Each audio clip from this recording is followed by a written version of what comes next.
You're fired. You useless." My manager, David, cut the call short with a derisive tone. I placed my phone away and clutched my head in my hands while staring blankly. My mind was racing, but I had to tell the train conductor about the accident that had just occurred at the crossing. I looked up and saw that the girl I had saved was looking at me anxiously. When I tried to identify her, I saw that it was Amelia. It was unbelievable to me. I knew the girl whose life I had rescued. A familiar man emerged from the back seat of the lead car as several sleek black luxury cars pulled up.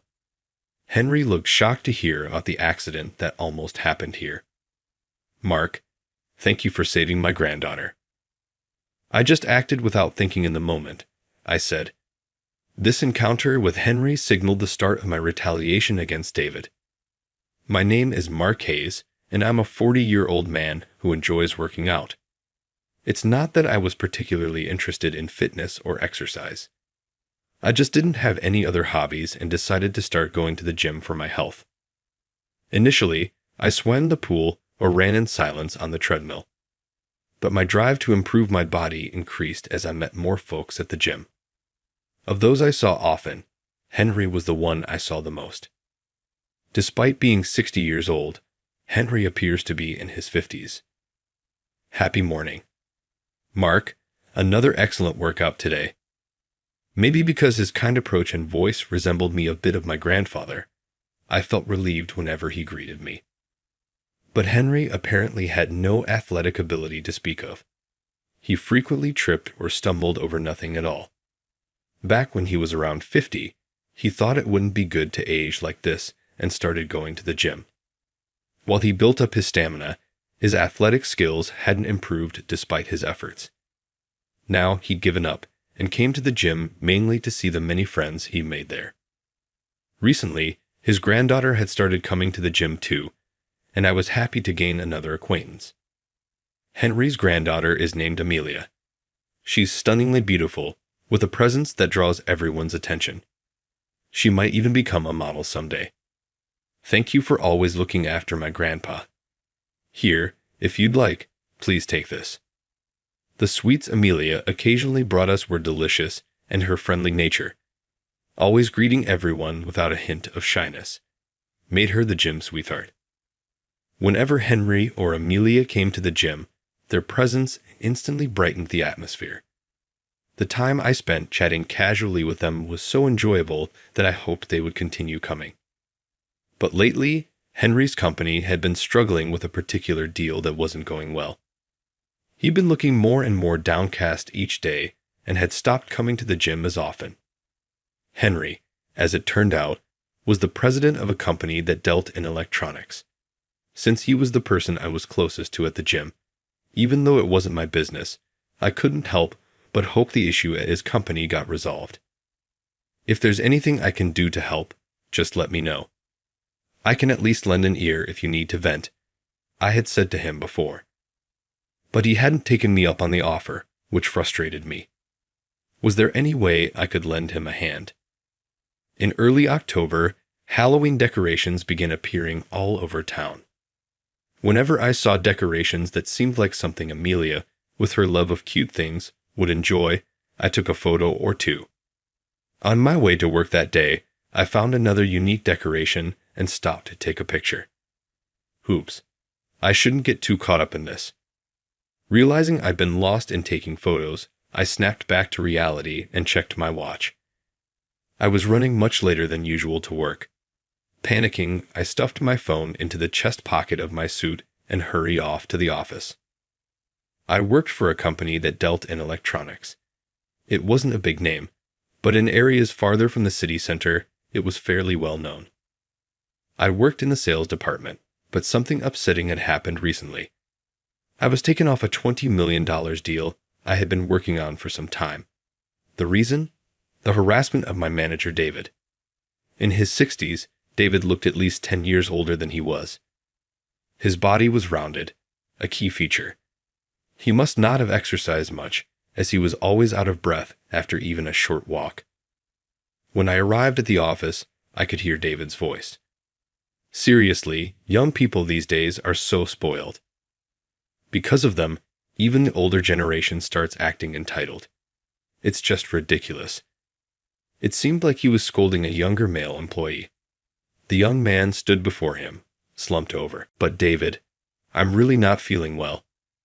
You said the same thing last time and went home. You just got here. Can't you tough it out a little longer? Well, but the young man, who looked pale and unwell, seemed to be struggling. If left alone, he might collapse. Unaware or uncaring of his team member's condition, David continued his lecture. Thinking the young man might be forced to work despite his condition, I stepped in between them. Now, David. He's been a diligent worker so far. Maybe he's just worn out. I think we should let him leave early. I turned to another employee. Hey, you over there, could you escort him out of the building? Speaking as calmly as possible to avoid escalating things, I handed the exhausted employee off to another worker and got him sent home. David scowled at me as if to say, "Why are you always interfering with me? You're always disagreeing with me." He seemed about to launch into a tirade, but luckily the start of work chime rang, sparing me from further trouble. Grateful for the reprieve, I quickly settled at my desk and got to work. David is the type of person who doesn't tolerate excuses or complaints. He seems to believe that because he's been able to overcome challenges, others should be able to as well. What he doesn't seem to understand is that everyone experiences difficulties and sadness differently. This lack of understanding often leads him to impose his opinions on others, causing frequent issues. Because I often voice my opinions against him, I've become his scapegoat. In fact, David removed me from the $20 million deal I had been handling, saying, "Don't get cocky, Mark. If I want to continue in this department, it would probably be best not to defy him." But I just can't ignore him. A few days later, while working in the sales department, I noticed a female colleague looking troubled. In her 40s, she had been dealing with back pain lately and was rubbing her lower back after carrying a stack of documents to the shredder. She looked tired and was gingerly trying to ease the strain on her back, so I spoke up. "Are you okay? If there's more, I can take over for you." "I appreciate it, but if David sees, he'll get mad at me. I'll be fine." She glanced around the office, checking to see if David was nearby before continuing. "Actually, just earlier, he told me, if you're not getting results, at least take care of the grunt work. So I've been doing all this stuff, but, well, it's exhausting when you're not used to it, you know." Her sales performance hadn't been great the previous month, so David must have said something to her about it. Sighing heavily, she muttered, "I wish someone else would be the manager instead of him." Fortunately, it seemed her work was done for the moment, so there wasn't anything for me to help with. But scenes like this had become commonplace. Since David took over as manager, people have been pushing themselves too hard in various ways. At this rate, someone is bound to break down. Or perhaps the male colleague who recently left early was already the first case. Sure, there are plenty of other workplaces with terrible conditions and overbearing bosses. Compared to those, our workplace might be slightly better. But that doesn't mean we have to stay silent. It's better to find ways to improve things than to let someone burn out and leave. Just then, David returned to the office, talking on his phone. From his tone, it was clear he was irritated. "Thanks for earlier. Yeah, I made it back to the office safely. Seriously, can't they do something about that always crowded crosswalk on my commute? And the road paving is so shoddy. It's such a rough ride." From the way he sounded, he was likely to lash out at someone again. I had to stay alert in case that happened. But this situation couldn't continue indefinitely. Maybe I should consult with a senior executive or bring it up in company counseling. There were several options, but which would be the most effective?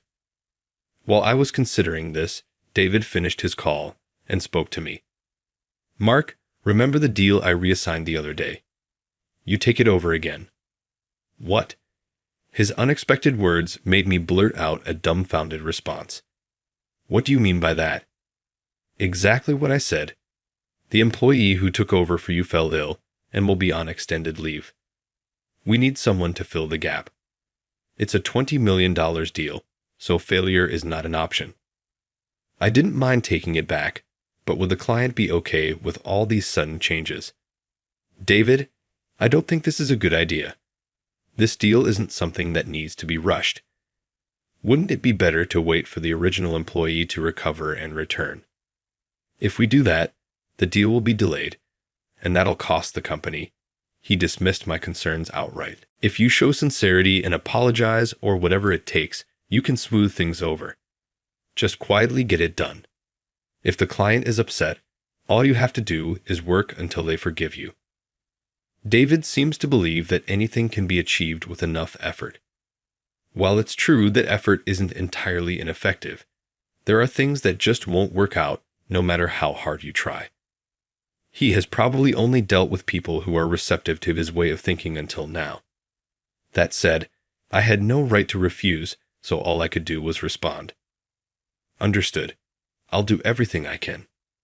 Having agreed to take over the deal, I immediately started looking into how far the negotiations had progressed. With so many changes in the person handling the account, the client might have developed distrust for our company. Whether or not it will go well, I should at least make an effort to convey sincerity, as David suggested. I began preparing a gift box of sweets to bring and identifying points where we could make concessions to increase the client's benefits. There was no guarantee they would accept it, but it was better than doing nothing. As a result, my workload piled up, and I ended up working overtime for 3 days straight. That's why nearly oversleeping that morning might have been inevitable. It was the morning of the 4th day since David told me about the reassignment. As winter's cold gradually set in, I woke up to the crisp air and realized that the clock by my bedside showed I was an hour behind schedule. And today, of all days, I had an important meeting. Rushing to get ready, I left the house and drove to the office. But trouble struck at a railway crossing notorious for rarely opening.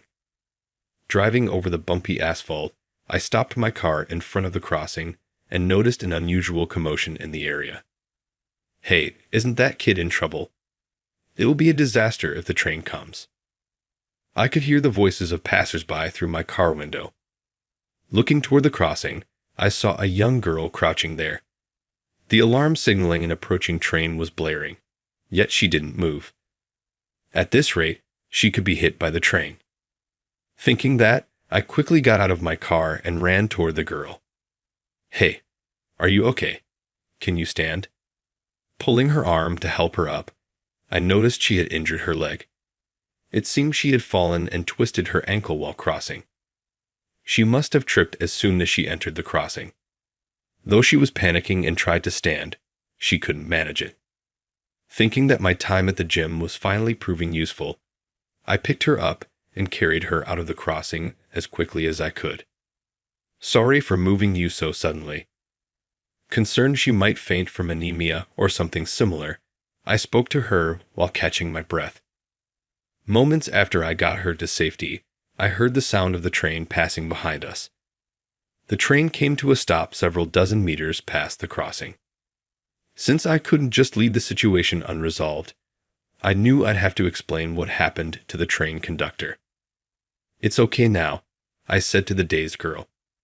She was likely in a state of extreme shock after her close call with death.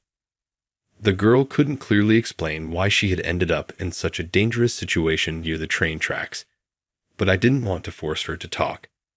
Thinking she needed time to process her emotions, I shifted my focus to work. I decided to leave the still panicked girl alone for now and focus on contacting the office. Acknowledging the life-threatening situation that had just unfolded, I moved my trembling fingers to operate my phone. I called the sales department and spoke to David. David, I'm sorry, but there was a bit of trouble. As I briefly explained the situation, I noticed the train conductor running toward us after stepping off the train. Seeing that we were safe, he looked visibly relieved. As I reflected on how lucky it was that the girl was unharmed, David's cold voice came through the phone. I'm disappointed in you. The fact that you were at that crossing at this hour means you overslept, didn't you? If you hadn't overslept, none of this would have happened in the first place. David knew the crossing and its proximity to the company. He must have realized that if I had woken up at my usual time, I wouldn't have been there. In other words, David had figured out that I overslept. That may be true, but admittedly, he had a point. I might have made it to the office on time if I hadn't overslept. But in that case, the girl's life might not have been saved. And it was David's decision to reassign the deal that led to my late nights and ultimately my oversleeping. Being criticized while these facts were ignored left me frustrated. As I wrestled with my feelings, David said something unbelievable. Some reckless young person who doesn't value their life caused trouble, right? You should have just left that entitled crybaby alone. That's going too far, David. I couldn't help but snap back. David sighed in exasperation. You said you'd do whatever it takes to make the deal succeed, didn't you? I said I will do my best. Shut up. Don't talk back. When I tried to clarify my past statement, David's sharp voice cut me off. Do you not care about this job? If we fail this deal again, the client won't work with us anymore. What happens to the company if we lose $20 million? Does that not matter to you? I never said it doesn't matter. Work is important, but abandoning someone in need to attend a business meeting doesn't feel right. The company's profits are significant, but a human life is irreplaceable. I had hoped he'd understand that much. But David, as if to show he didn't care, spat out, "You're fired, you useless liar." Mocking me, David ended the call with that statement. I put my phone away and held my head in my hands. I still needed to explain the situation at the crossing to the train conductor, but my mind felt clouded. Looking up, I saw the girl I had just rescued watching me with a worried expression. I thought her face looked familiar. Then, I realized, she was Amelia. I couldn't believe it. The girl who had been moments away from losing her life was someone I knew. It seemed Amelia had also recognized me, and she looked equally shocked.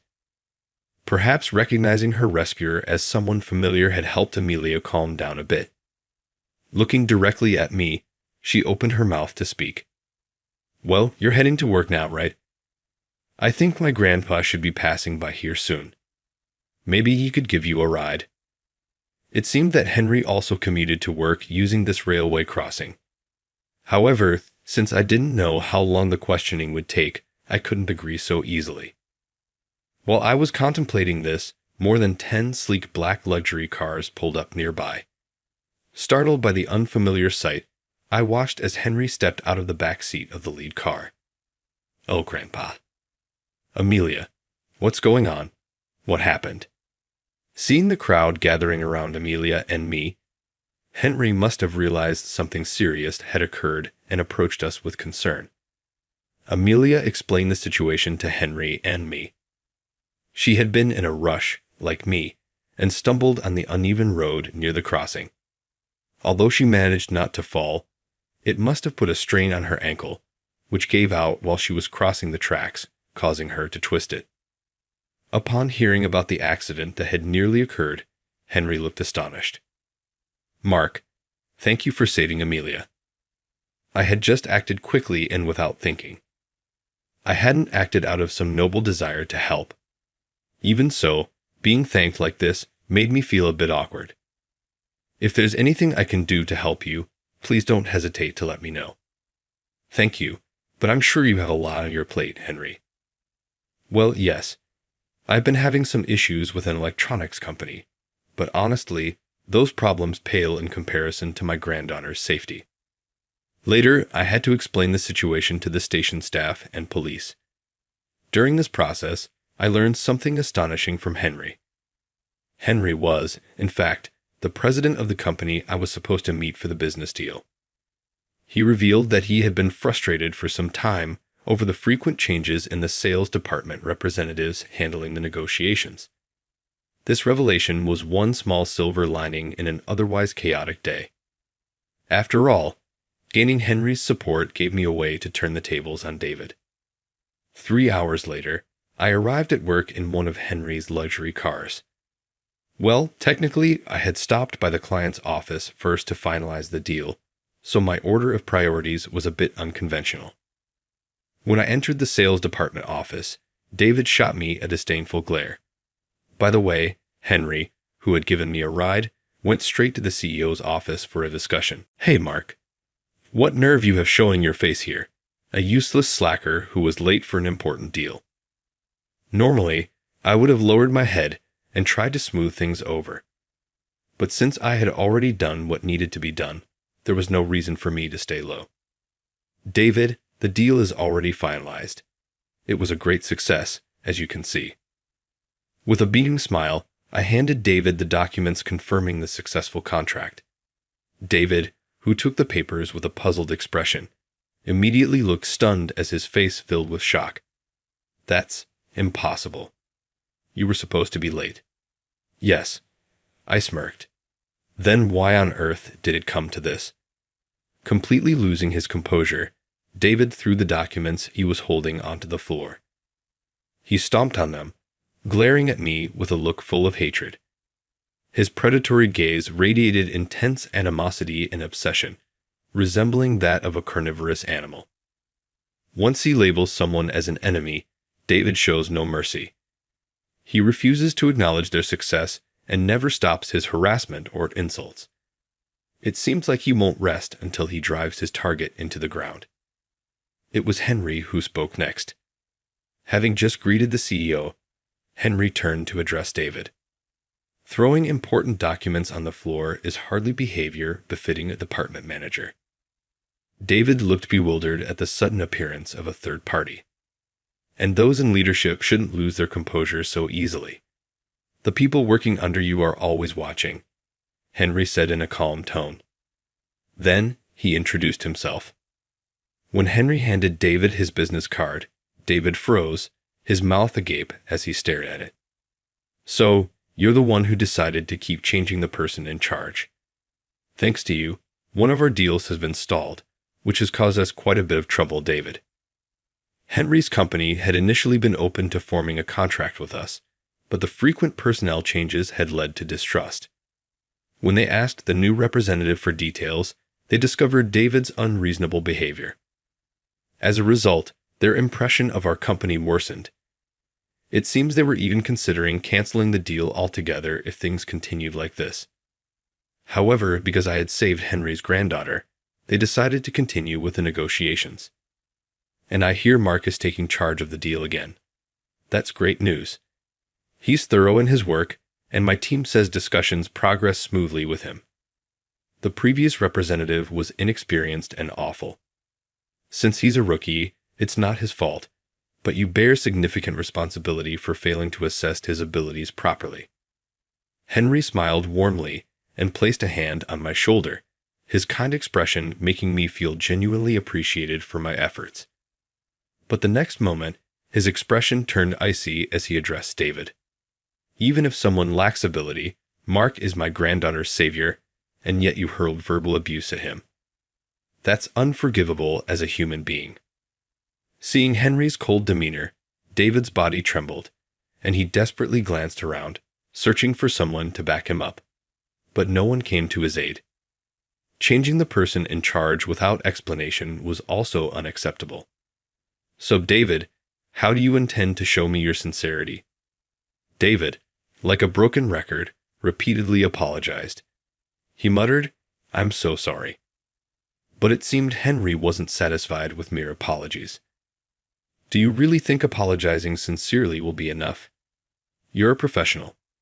Surely you don't believe that just putting in effort will solve everything." I didn't mean. David looked like he wanted to argue, but seemed to realize how foolish that would be. After faltering, he resumed his repeated apologies. Henry's attitude, however, remained unchanged. Perhaps realizing that this wouldn't work, David tried a different approach. "I'll send Mark to deliver a gift box later. And if necessary, I'll personally visit your company as many times as needed to apologize in person." David glared at Henry, as if to say, "How about this, then?" He must have relied on this approach to get out of tough situations in the past. But this time, it wasn't going to work. Do you think apologizing this much means you'll be forgiven? This is business. Your feelings of regret can't cover the losses our company has suffered. Henry sighed and turned his gaze away from David. There are failures in this world that can't be undone. You've lost all trust, and I will never trust you again. Realizing there was no longer any chance for redemption, David looked completely desperate. What did I do wrong? Leaving the stunned David behind, Henry went to speak with our company's CEO. While he had initially prioritized supporting me and kept his greeting brief, it seemed he felt it necessary to have a more thorough discussion with the CEO. As soon as Henry arrived at our company, he made sure to meet with our CEO and discuss the matter in detail. I thought it wouldn't be rude for him to leave after that, but he seemed to be a conscientious and earnest person. Despite his presumably busy schedule as a company president, Henry insisted I should give a proper farewell and headed back to the CEO's office once more. After work, I stopped by the gym as usual. There, Amelia, the girl I had saved earlier that day, greeted me with a smile. "Thank you so much for helping me out of that dangerous situation," Amelia said, handing me a gift of sweets. As usual, they were homemade cookies, but the contents were different today. It was a beautifully decorated cake with intricate patterns. Looking at the cake Amelia had made, I was genuinely glad I had been able to save her. If someone as hardworking and kind as Amelia had been lost, it would have devastated Henry and weighed heavily on my conscience. As I ate the cake, I shared my thoughts. "This is delicious. It's good enough to sell at a bakery." Hearing my compliment, Amelia's face lit up with a radiant smile. Meanwhile, David's reputation had plummeted among the employees who had overheard his exchange with Henry. The staff began to see David in a new light. "Did you hear? You weren't around, so you probably don't know, but David got scolded by the CEO of one of our client companies. He used to be intimidating, but seeing him get chewed out makes him seem like no big deal." "Really? I've always been careful not to upset him, but maybe David's not as scary as we thought." These comments came from employees who had been berated by David for not trying hard enough and subjected to his harassment. However, those employees stopped listening to David and refused to work excessively long hours. As a result, they were able to take adequate breaks, which seemed to improve their work efficiency. Their performance steadily improved, and David found himself losing credibility. The employees David had insulted and dismissed as not hardworking enough were simply trying to work efficiently and focus on results. By ignoring David's words and adopting methods that suited their work style, these employees grew and started achieving impressive results. The sales team began to discuss openly. "David's advice isn't worth listening to." Totally. The employees who are always overworked and exhausted never seem to get good results, and their sales numbers are terrible. Eventually, David found himself alienated and chose to resign voluntarily. He left our company. Afterward, he tried various part-time jobs, but none of them worked out for him. Why is it that even though I'm working as hard as always, no one recognizes me? Apparently, David would complain like this every day. Even so, someone seemed willing to extend a helping hand to him. That someone was Amelia's mother. As it turns out, Amelia's mother, who had been working as a model, was involved in filming a project. A stunning woman who closely resembled Amelia, she had appeared in numerous movies and TV shows. The major company she was affiliated with needed a large number of extras for the project and began hiring part-timers. David, thrilled to be hired by such a prestigious company, was eager to do well, but ended up struggling there. At one point, when Amelia's mother, who isn't very athletic, fell down a flight of stairs, she collided with David at full force. Unfortunately, David was badly injured due to the impact. Though the company compensated him with settlement money and covered his medical expenses, He's now bedridden and unable to move. Meanwhile, I successfully finalized the deal with Henry's company and secured the contract. My accomplishments were recognized, and after David left, I was promoted to his position. At first, I was overwhelmed, unsure of what to do, but I've since grown accustomed to the role. By assigning tasks that matched each employee's abilities, I managed to improve workplace efficiency. Recently, I've discovered a new hobby: baking. The cake Amelia gave me was so delicious that I became curious about trying to bake myself. All right, this is perfectly baked. I'll bring these to the gym next time and give them to Amelia and Henry as gifts. I've been sharing cookies and other baked goods with the two close friends who have become special to me.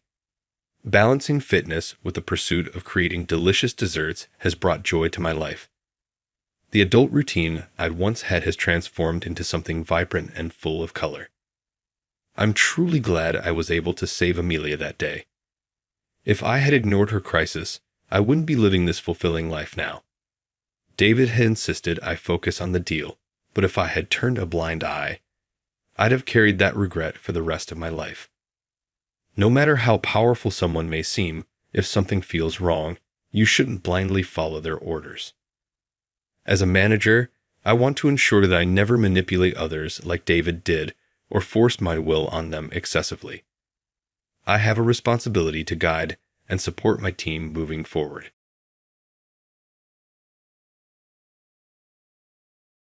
I'm ready.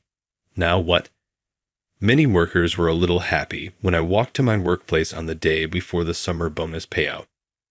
I discovered an envelope labeled Resignation Letter on my desk while considering how I can use my bonus.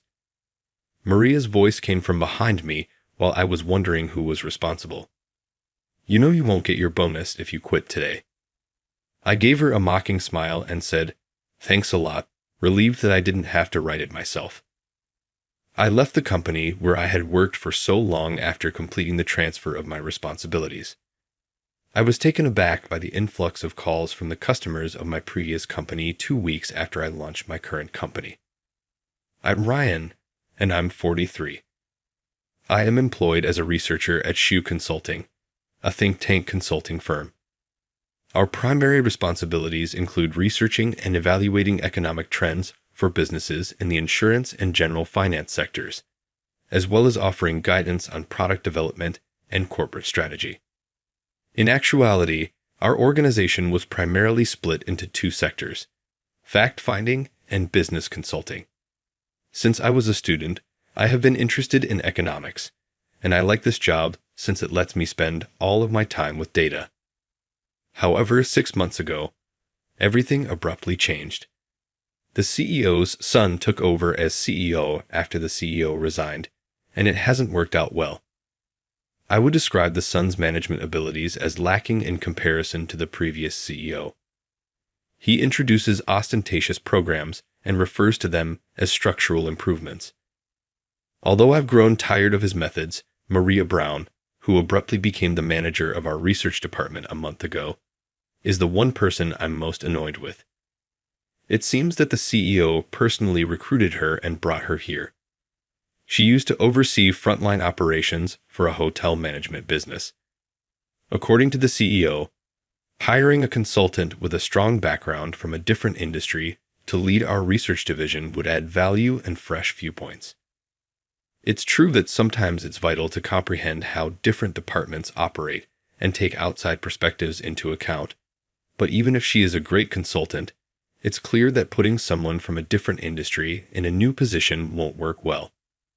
Actually, our department has been in a state of complete disarray ever since Maria came. Have you finished my training report yet? Yes, I apologize.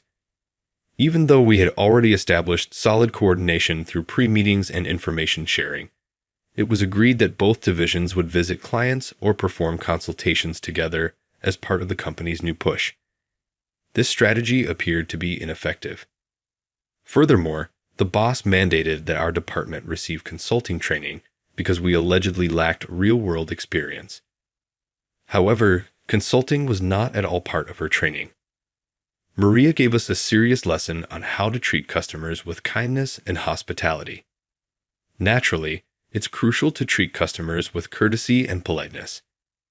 You truly have a negative attitude and are a useless employee. Respectfully, what you're stating has less to do with the task itself and more to do with mindset. Right now, we don't need to start learning it from scratch. Her worst shortcoming is that she starts yelling and scolding staff members the moment something annoys her. We do our best to follow Maria's directions in order to stay out of trouble. She is still a manager after all, and more significantly, the CEO approves of her. However, even the tiniest things anger her. She appears to despise my attitude in particular. She told me to come to the conference room after work. Ryan, do you lack motivation? Even though I'm not particularly motivated, I'll do it because it's my job. How disappointing, wow. It makes sense that, at your age, you have never occupied a position of responsibility. Horrible.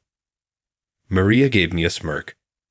I've never received a promotion, but there's a good explanation for that. I find it disgraceful that she merely imposes her biases without taking into account that everyone has unique circumstances. What's that expression? Why don't you just quit if you're so unhappy? She smirked as she stated this, but I quietly considered what she had said. In any case, I had been considering the possibility of leaving. To be honest, I nodded. Yes, perhaps it's time to give up. You truly have a negative attitude and are a worthless employee. I am in awe. Maria seemed taken aback for a time, perhaps not anticipating my quick agreement. But as soon as she told me that, she gave me a little smile. A week later, I learned what kind of preparations she was talking about. Many employees appeared a little more eager than normal in the morning, as it was the day before the summer bonus payment. For me, it's better to invest any extra money rather than spend it because I'm happy with my current way of life. As I made my way to my work, contemplating how to spend my bonus, I thought perhaps I should look for some high-dividend individual stocks. On my desk, I discovered an envelope marked Resignation letter. Maria yelled at me from behind as I was thinking who might have done this. I'm ready. Now what? What does this mean to you? You are aware that you will not receive your bonus if you quit today. You cannot receive a bonus at our organization unless you are still working on the payroll. She undoubtedly anticipates my pleading to keep the bonus. Maria seems to want things to go her way rather than genuinely wanting me to go. Anyway, I haven't made it clear when I'm leaving, and it's likely coercion to create such a contract without my permission. In addition, I would still receive my bonus if I submitted my resignation today, because you must give 2 weeks' notice before departing. It's probably time to sever ties if the corporation assigns someone like this to lead. I gave her a mocking smile and said, "Thanks a lot," relieved that I didn't have to write it myself. Maybe because I didn't respond the way she had anticipated, Maria's expression contorted for a second. However, she soon feigned a grin and accepted the letter of resignation. "Oh, I see," she said. "I'll keep this." I departed the organization where I had spent so much time after completing the transfer of my responsibilities. Soon after, 2 weeks later, I launched my own company. However, I was taken aback by the influx of calls I received from my old company's clients shortly after that. Let's go back to the previous year. I had arranged to get drinks at a bar with a college mate that evening after a lengthy absence. James Williams is his name. James and I became friends because we worked in the same department. He is gregarious and vivacious, in contrast to my quiet and restrained demeanor. However, we managed to get along and remained in contact when we graduated from college. Nevertheless, it's likely been 10 years since our last in-person encounter. After clinking our draft beer glasses when we arrived at our destination, James began by stating, "I'm thinking about starting my own business." "Oh, I see. That sounds fantastic," he went on. He had a long history of working as a freelance programmer. When I last heard from him, he was building systems and creating apps as a subcontractor for several businesses. I've enjoyed my work so far, but I've started to feel like I want to create and run something from the ground up. This was from the man who once claimed that writing beautiful code was what made him happy. When I said, "You've changed." Actually, though, James has always been an inquisitive and daring individual. His desire to launch his own company came as no surprise. "I've always had this ambition to achieve something big in my lifetime," he stated. "I finally decided on what that is." "Really? Tell me more," I urged him on.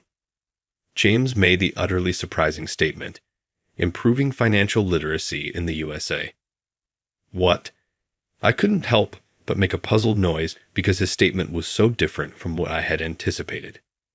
"Sure, it's something that needs to be done, but knowing you, I thought you'd be starting a game development company or something." We are now in our 40s. I have to think about money a lot because I have a wife and children. He realized that the United States as a nation needed a significant change in financial understanding after conducting research on wealth management and insurance for his personal requirements. First of all, compared to other developed countries, the U.S. has a lot of people with little financial knowledge or awareness, he said. Indeed, financial education did not become required in schools until 2022. Even when people have problems, they find it difficult to talk to others about them because publicly discussing money is still frowned upon in this society. As part of my work, I frequently examine labor and consumer trends, and I've seen firsthand how market volatility and inflation can throw individuals off balance. Sometimes I wish I could share my insights and deliver this data straight to the public, but we give it to financial institutions. I'm very aware of how many folks have financial difficulties. I think it would be great to have a web service where people could comprehensively assess their financial situation, share information with others, and get advice from experts. Yes, you're likely to sign a financial deal that benefits the physical branch more than you if you go there for assistance. It seems wonderful to have a space where you can discuss ideas with people and consider things through quietly. "So, Ryan, I want you to start this business with me," he replied. James said something that surprised me. I never thought he would ask me to join him. I had only been listening to his resolve. "I take it you're essentially an economic analyst? I'd like to employ your abilities. I would feel much more confidence if you were with me, and it would also be a lot of fun." I remained quiet for a while, considering his unexpected offer. I didn't have any grievances regarding my present position, but I also didn't have any strong reasons to continue till I retired. He sounded like a fun person to work with, as James said. I didn't worry about being left in a difficult situation if reemployment took longer because I had enough assets and dividend income to last for a while, even if we failed. "All right, you're my best friend, so I'll do it." As a result, we made steady preparations for our business, including developing the service, putting the system in place, and hiring staff. Maria gave me a resignation recommendation right before we were ready to finish the last testing and launch the service. I could therefore say, I'm fine with quitting with such ease. I finished all the requirements to become a sole proprietor a week after I left the job, and James and I formally launched the company as co-founders. We were excited to start advertising our business, but something unforeseen occurred right before we could get started.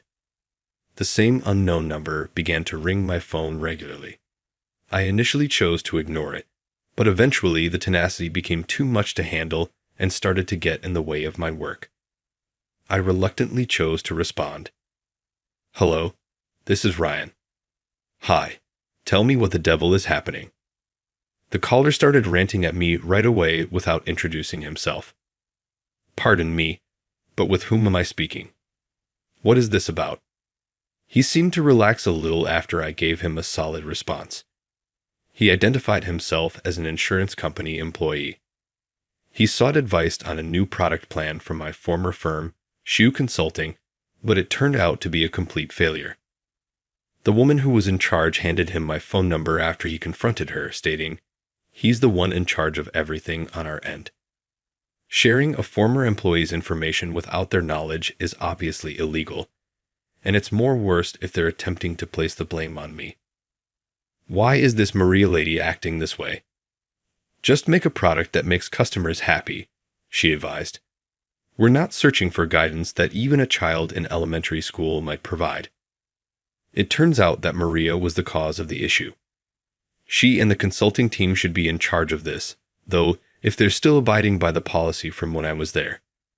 The research staff would have at least given her instructions on how to get the relevant data, even if she doesn't teach them the practical side of things. So why is she offering such naive counsel? I pondered. I hung up the phone after telling him I will investigate. I was no longer involved with them for the time being. I would prefer not to be involved in this, and there was nothing I could do. I was getting angry as my phone rang once again. It came from a different number than the last time. I took the phone since I was truly sorry and thought she could have upset another client. However, the person on the other end was Maria herself. Hey, come back here now. Pardon me? I no longer work for the company. I'm having a lot of problems because of what you did. I simply kept that letter of resignation. Thus, you continue to work for us. Now return here and make this right. Her irrational requests made me sigh. Under civil law, employees have the right to resign even if their letter of resignation has not been accepted. They can do so without the company's permission, provided certain requirements are met. In addition, I departed on good terms because the employer has already accepted my resignation. I'm not interested in it. You're being so self-centered. Maybe you were the only one who was unaware, and you were the one who initially acted selfishly by composing my letter of resignation. I could tell Maria was annoyed when she heard me politely assert myself. What do you require from me, then? I believe that a certain amount of respect is necessary if you want anything from me. Why must I humble myself in front of you? I am the manager. She continues to attempt to establish her power despite my repeated assurances that I am no longer employed by the company. To start with, what sort of boss is someone who doesn't even work in the research department as a researcher?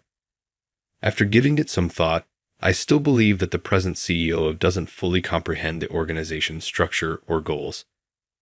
I'm happy I quit the enterprise early. I do, however, feel bad for abandoning my clients, juniors, and former coworkers. Why Maria is acting erratically on her own intrigues me. She will probably continue to harass me if I ignore her. All right. I'll stop by and see what's going on. Reluctantly, I consented and gave James a quick rundown of the circumstances. You have a genuine piece of work entangled with you. I can handle things here by myself for the time being, so don't worry. Thank you. It's a waste of time to have to deal with this when it has nothing to do with business. I got into my car and drove into the shoe consulting office building while muttering grumbles. Maria was firmly standing in front of the service entrance as I got closer to the building. She began yelling as soon as she saw me, as though she was about to seize me. Hey, you quit and left the company in a mess. I've told you before that I didn't quit on a whim, and you're the one who messed things up first. I almost shot back. However, I remained silent. Attempting to argue with her is pointless. It would be like attempting to pour water on a stone. All I want to do is finish this and get out of here. So, what is the current situation exactly? She began talking passionately, as though she were the tragic heroine, full of her own thoughts, when I asked her to explain. In conclusion, the company was understaffed since the majority of the workforce, aside from the executives, went on strike over their displeasure with the previous CEO. One of the researchers told her, "It's because of you that Ryan left, and now the department is even less coordinated," which is why she blamed me for leaving.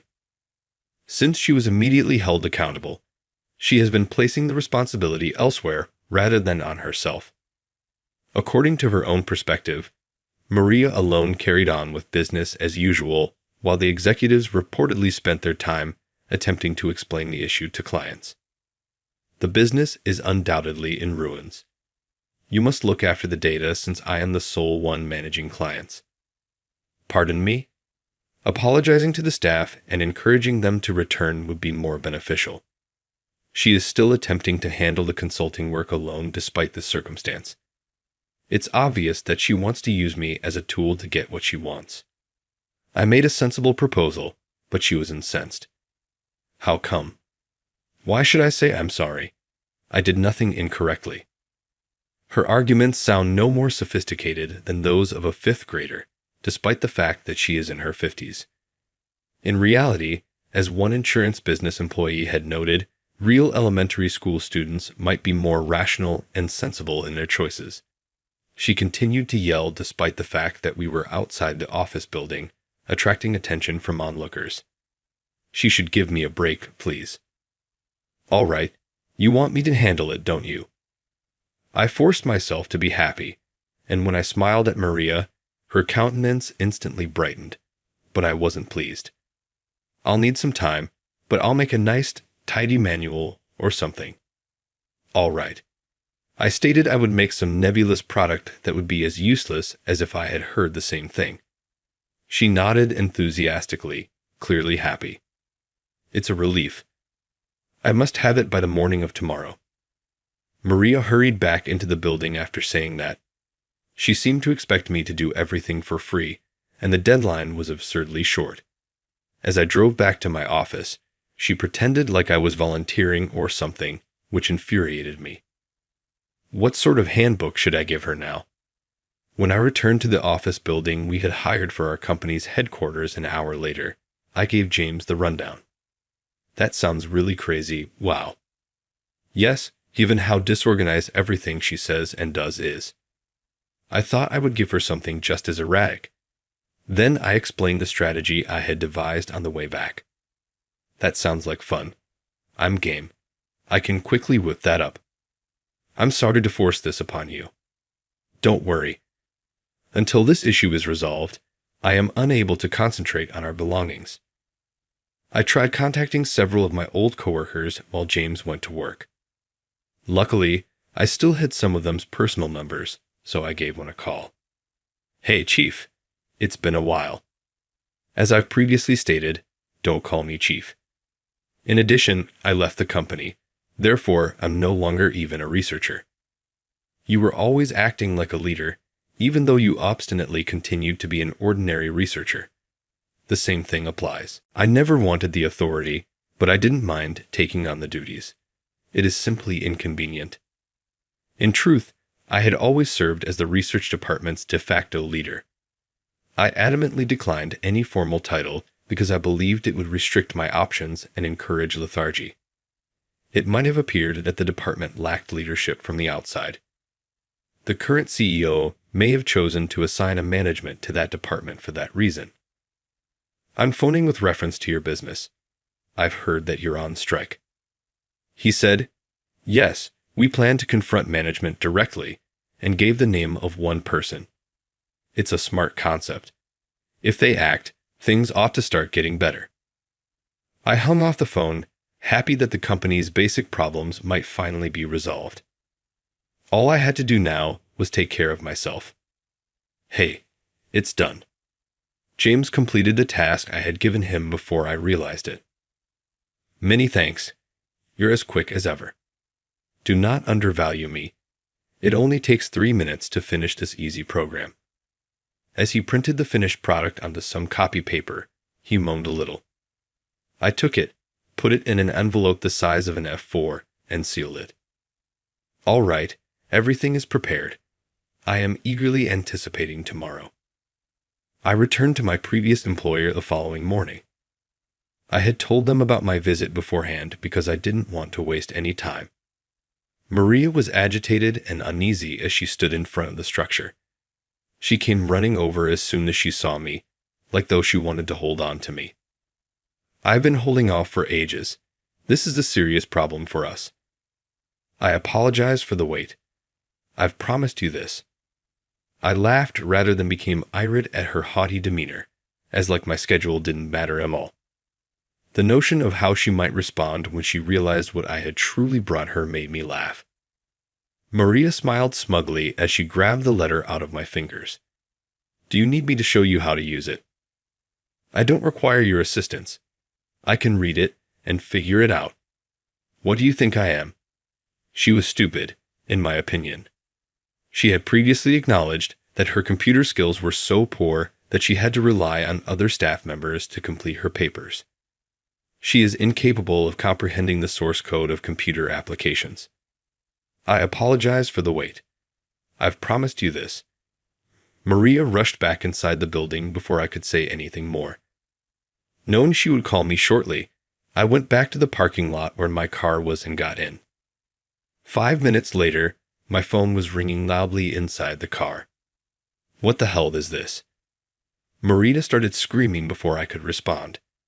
I kept my cool and held the phone a little more away from my face since the harsh tone was intolerable. What seems to be the problem? I can't read this. After her previous assurance that she understood it, her voice became considerably softer, and it was obvious that she was ashamed. You said you could figure it out just by reading it, right? I can't possibly read this. It's just a completely jumbled mess of symbols and English. How could you have given me such a worthless item? You are obviously incompetent. I had intended to make it into an easy-to-use manual application, but I was pressed for time and had to provide it to you in that state. I'm sorry, but that's the source code, and if you run it on a computer, it will function flawlessly. The explanation of running out of time was obviously a fabrication, but the program would function as intended. How am I supposed to deal with something like that? Maria mumbled, her voice growing weaker. Are you unable to accomplish it? I can if you just show me how. I understand. To begin, you must first create a new HTML file in a source code editor. She gave up before I had even finished explaining. I'm not able to. I can't possibly do that. You do it yourself when you come here. As I said, I'm no longer affiliated with your company, so I can't enter without permission. I'll obtain authorization. Just arrive here as soon as possible. After saying that, she quickly ended the call. I thought it was okay, even though I hadn't intended to do that much. When she sees what a mess she's in, I might as well go check how she looks. I got out of the car and started back toward the office building after suddenly feeling a little excited. After providing my name and receiving a visitor's identification at the desk, I was informed that Maria was waiting on the second floor. I hadn't entered the facility in a long time, and it was eerily silent. It became even more obvious that the majority of the workers were on strike. Maria was seated by herself in a room filled with desks when I ascended the stairs to the second floor. Maria! She whirled around as soon as I called her name, a worried expression on her face. She must be somewhat desperate to drag me all the way here and rely on that enigmatic program. After all of her careless acts, she is most likely feeling pressured and attempting to find a way to save the day. Hurry up and fix this. Sure, it'll be fine now. Maria breathed a sigh of comfort as I gave her some flimsy promise. She is, in a sense, incredibly carefree. Thanks to James, I had actually prepared a USB drive of the program ready to start in anticipation of this. So I feigned typing it in while looking at the printed source code. To make the code on the page appear substantial, it was purposefully made long and full of superfluous and redundant lines. I couldn't possibly type everything in by hand. Okay, it's finished. Feel free to run it. Maria eagerly pressed the app's start button in response to what I had said. Maria was taken aback by what she saw on the TV. What is this? On the screen, a sizable picture of a yellow rubber duck toy was rotating. Other than that, it was worthless and meaningless. Are you certain that what you just did wasn't an error? Or perhaps there was a virus on the computer? If you're not aware, this duck is used to help solve problems, I replied, trying not to laugh as I saw Maria become more alarmed than I had anticipated. One of the most well-known jokes among programmers is to explain your problem to it. An irony? Here, I'm actually working. How much longer will you continue to play tricks on me? I could say the same to you. I suddenly stopped smiling and gave her a direct look. My abrupt change to a low tone seemed to worry her a little. When I was still here, you caused a lot of trouble for everyone. Furthermore, I'm under no duty to assist you. Oh, hurry up. You could at least support me in times of need as a former coworker. Furthermore, you must be free because you recently left the organization, right? Her patronizing comment shocked me so much that I sighed deeply. Remember that it was you who wanted me gone. By the way, thanks for that. I was already getting ready to launch a business with a friend, so it was the ideal chance. It's not as if I truly intended to eject you. Was I only being threatened?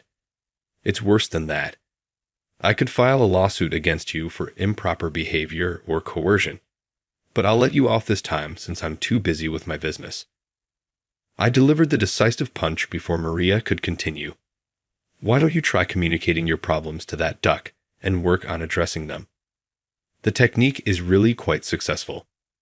What? Stop making jokes. Oh, and perhaps you ought to practice saying sorry to the duck. It's likely that the staff will be returning shortly. I left Maria standing on the floor, looking surprised and bewildered. The staff members came back with the old CEO as I was leaving the building. The researcher I had phoned earlier later told me what had happened to Maria and the others.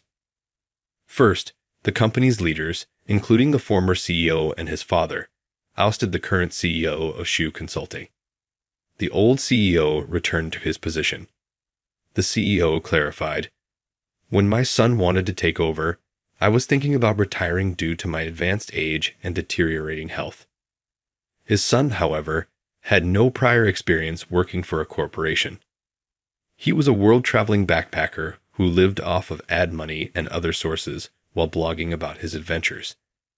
Despite some reservations about his lack of business expertise, the CEO chose to give him a chance since he thought his varied background would enable him to effectively guide the next generation. However, his poor leadership ultimately caused a great deal of staff resentment. When asked why Maria was hired, the CEO cited the hotel's outstanding hospitality, particularly from the front desk employees. It was entirely from the viewpoint of a traveler, and I have a suspicion that he considered hospitality and consulting to be practically synonymous. I really apologize for my terrible decision in losing such a gifted employee as you. The coworker personally called to apologize, saying, "I sincerely apologize for that." In reality, it was me who was humiliated by his humility. He said he would give his son a thorough education in the company's operations before deciding whether to give him the job. Maria, on the other hand, became a liability to the business and was utterly rejected by the staff. After a while, she made an attempt to depart and go back to work at the hotel. But as it happens, she was unable to return. She was apparently the daughter of the CEO of the hotel company and had been using her position to influence the employees. Even her father was powerless to protect her when the workers threatened to go on strike again after learning that she intended to return. He thereby forbade her from returning. With a victim complex, she has now isolated herself at home and claimed, "I work so hard, but no one understands me.